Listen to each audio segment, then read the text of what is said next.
right, welcome to another episode of The Grace Between Us. We are on episode number 51. Woo. Woo woo, getting up there in age, 51. Feel like an old man. Well, today we're going to talk about maybe a controversial subject, depending on where you're at. What is it? What? What are we talking about? Oh, spanking. Spanking. Hitting, spanking your children. Spanking your kids. Not adults. Discipline. Not adult Not discipline. Although there was a weird, no, we're going to keep that in there because that's awesome. So yeah, come back with us in just a moment as we talk about spanking, hitting your children, disciplining your children. All right, well, I'm Pastor Nathan Hurst. I'm Pastor Laurie. And today we're talking about disciplining our children. You don't have to get weird about it. Not just disciplining, physical disciplining. Yes, physically disciplining your children. Spank or hit not? your kids. People can get a little it's controversial man. on that. Some people like it, some people don't. Oh, and some people think that the word spanking or hitting means that you're going to automatically abuse your children, Right. which let's get that out from the onset. We're not advocating hurting your Who was children. spanked? I was spanked growing up, right? I was beaten as a child. I was beaten mercifully. Mercilessly. Thank you. Mercilessly. Here to help. I don't know how to say that word. I'm not going to say that word anymore. No, my parents had this big like oak 4-post bed. I felt like Jesus at the scourging of the pillar. Oh, please. That is not even close. I was spanked with a belt. I was spanked often. My parents, they didn't hold back. I deserved it. It kept me in line. I think I would have been a worse child. Maybe twice? I got spanked twice a day. No. I was that child that if I did something wrong, I would just be silent, and then one tear would come out, and then you'd feel really bad that I was in trouble. I used to scream bloody murder, like the house was on fire, just at the sight of the potential I would get a spanking. And again, my parents did not hurt me. They didn't abuse me.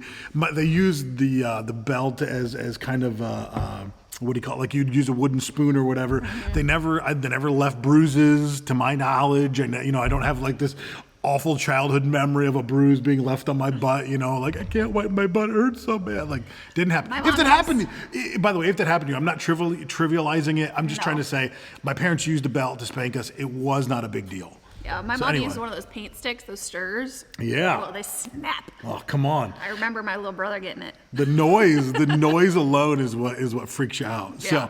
So should you spank a child? Well, Proverbs chapter 13, verse 24. I'm going to read this one. It says, Proverbs is a wisdom literature, right? Yeah, it's literature part of the that helps us understand and gain understanding and yes. wisdom. So, like she's saying, wisdom literature in the Bible, Psalms, Proverbs, Ecclesiastes, Psalm of Solomon, they're all wisdom literature. It helps us gain knowledge. That's a purpose for it. Wisdom literature had two main points in the Old Testament, health and wealth. How are you going to get wealthy? How are you going to establish substance for your family so that you can give your family a legacy? And then health. How do you maintain a sense of health in all areas of life, even in parenting? So when Proverbs says in verse 13 or chapter 13, verse 24, whoever spares the rod hates their children, but the one who loves their children is careful to discipline them. This is not talking about beating your children. No. It is talking about a sense of boundaries, that if your children disobey the boundaries, there are going to be real ramifications. That's what the idea of the rod was. It wasn't about, giving parents license to get your kids to go get a switch and then beat them with it. It's not what it's talking about. But it is talking about a set of boundaries. However, back that up with what's in the New Testament to help guide parents. Go ahead in Ephesians. Ephesians 6:4 says, "Fathers, do not provoke your children to anger by the way that you treat them. Rather, bring them up in the discipline and instruction that comes from the Lord." Okay, so we could also use the words in the New Testament that God chastises those that he loves, right? The word chastisement in the New Testament was actually changed under Constantine to mean to beat or berate. They were to beat or berate a child. That God chastises, beats or berates those that he loves. That's not what that means. It was changed under Constantine so that the idea of indulgences or selling of indulgences would actually be a prominent thing in the church. So it's not what it means. What it means to chastise is to chide the way a father would chide or guide a child, that they would chide them, move them along. We don't use that word very much, chide. No, we don't, because we don't. Like the guide. We don't talk about cattle very much in our vernacular, so we don't use these words very much. But the idea was to guide them. In fact, that's very reminiscent to what we see in Ephesians 6:4, that we wouldn't provoke our children to anger. So if you're going to use spanking as a tool to guide your children. It shouldn't be something that enrages and angers them. If that happens, you're doing it wrong. If you're hitting out of anger, you're doing it wrong. I think there's one time in my life I can remember. I'll give you the scenario with our kids. We have these glass panel doors in our house, and I was cleaning one of them, and the oldest one was messing with it while the little one was around, and the glass panel started falling on the little one. And I did get upset, freak out, reach over and smack Nash on the butt. And I thought that was out of the wrong heart. I was freaking out because I was upset. I was mad. I thought if this glass panel shattered, he just spent multiple lacerations through his brother. Like, I don't know how bad that could have been. And it was a very tense moment for me. I was wrong. I even had to apologize to the kid after the fact. Now, I've also spanked my children in the right heart. I have messed up at least once as a father in that. But I have spanked them in the right heart and said, you are going to have a come to Jesus moment. We're going to curb this behavior. Now, disciplinarians in our family, I am. She is not. We have pictures to prove it. What? Oh. Are you forgetting what Nash drew? I do. So Nash drew a picture of one picture of him, one picture of me. Yeah. And then, mine had little words out of my mouth. It said I was the yes. The no yes mommy. No yes mommy. And then he crossed crossed out the word no and put yes in there. That's how easy they know they can manipulate her. Now, and I was. Love them so much. What was I? Oh, I don't remember. Something like stupid daddy or something like that. He was upset with me that day. That day he was not happy with me. But I was obviously the disciplinarian where she obviously was in the little drawings that Nash had drawn of each of us. And they're cute and we laugh about them today. But realistically, she is not the heavy disciplinarian. When I yell, he laughs at me. Oh my gosh, it's so funny. I get this like hollow noise. I try really hard to sound mean, but it doesn't work and no one takes me seriously. Nobody. Ever. If she gets honestly mad and frustrated, I know she's mad and frustrated because I've lived with her this long. Most people are like, what? Her voice changed. That's weird. Like, and I can yell one time and the whole world goes, oh yeah, that dude's upset. Yep. And I'm not even really that mad, but I can change the tone of my voice so hard, so harsh that the whole world will stop. Yeah, it like shakes the house. I had to yell one time. The kids were running around and I had to get their attention as they were running out of a target. And I feel like the whole world stopped and went, that guy's really mad. And I wasn't. I was hoping that they wouldn't get hit by a car as they're running out of target into the street. So yeah, should we, shouldn't we?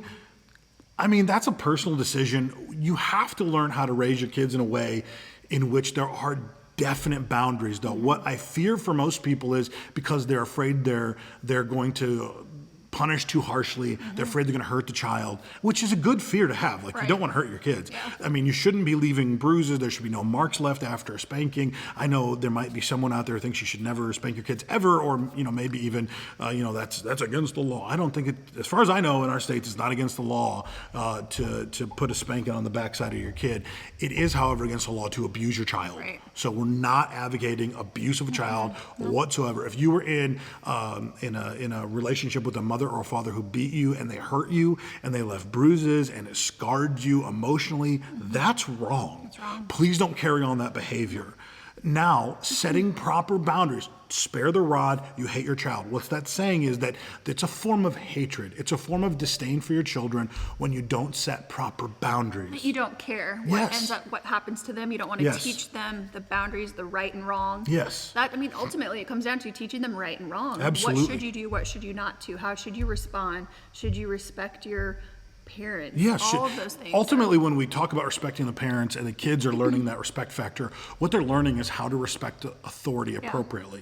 So if you pat your kid on the butt all the time and say, good job, Johnny, and Johnny is never corrected, Johnny doesn't grow up with a healthy understanding of correction, of authority. Yeah. You should be looking for moments in your kid's life to bring correction. It's your job as a parent. Your child isn't perfect. No.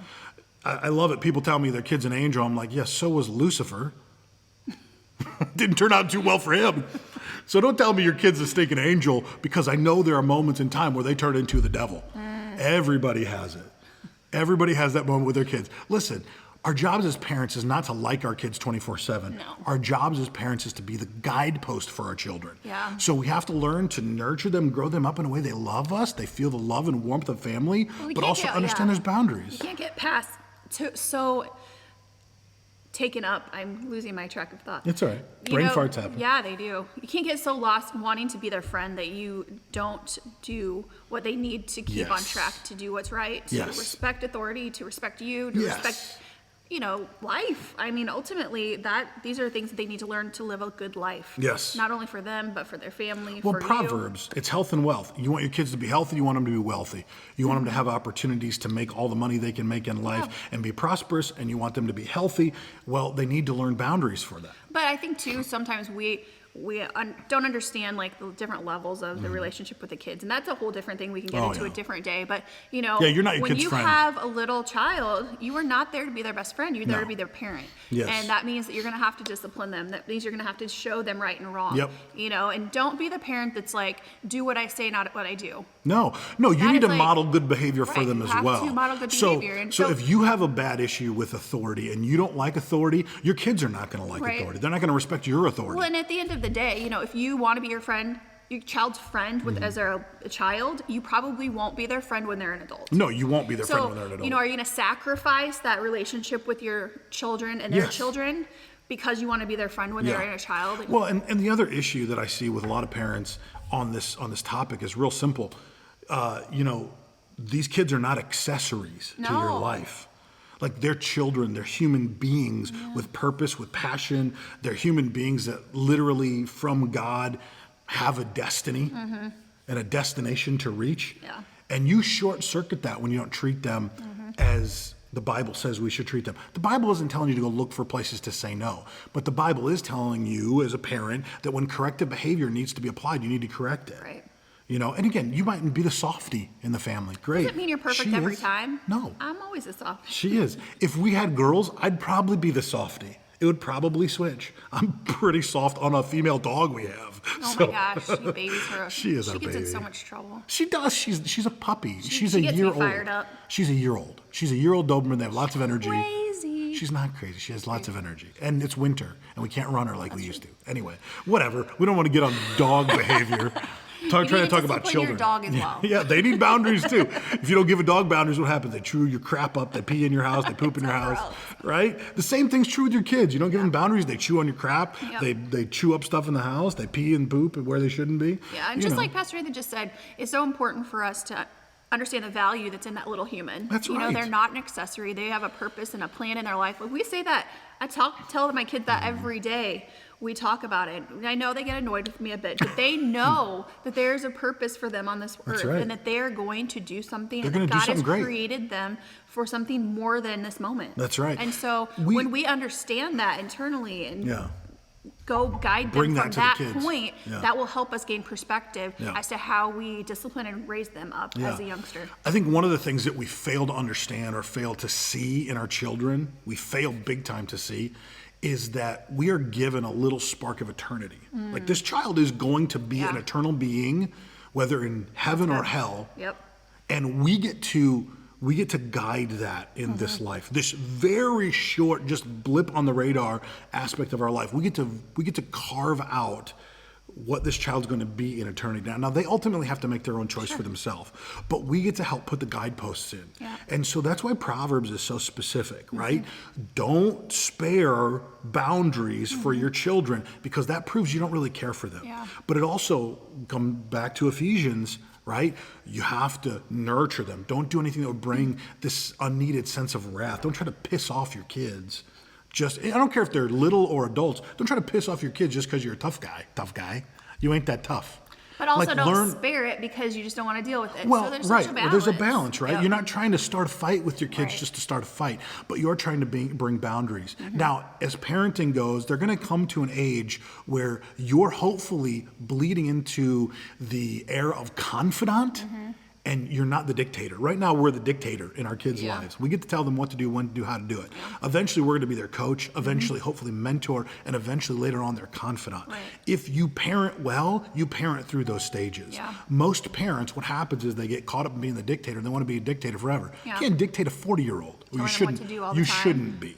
Your 40-year-old should be coming to you as a confidant saying, what should we do? Yeah. But that's after you've been a dictator and you've done that well. That's after you've coached them well in their teenage years. That's after you've been their mentor. and they've learned and gleaned from you, then you can be their confidant. But that doesn't happen overnight, and you can't skip one of those steps to get there. And you might need to write some of those down. Maybe rewind this, listen to that. But you need to write down those steps of parenting. Someday we're going to go over that too.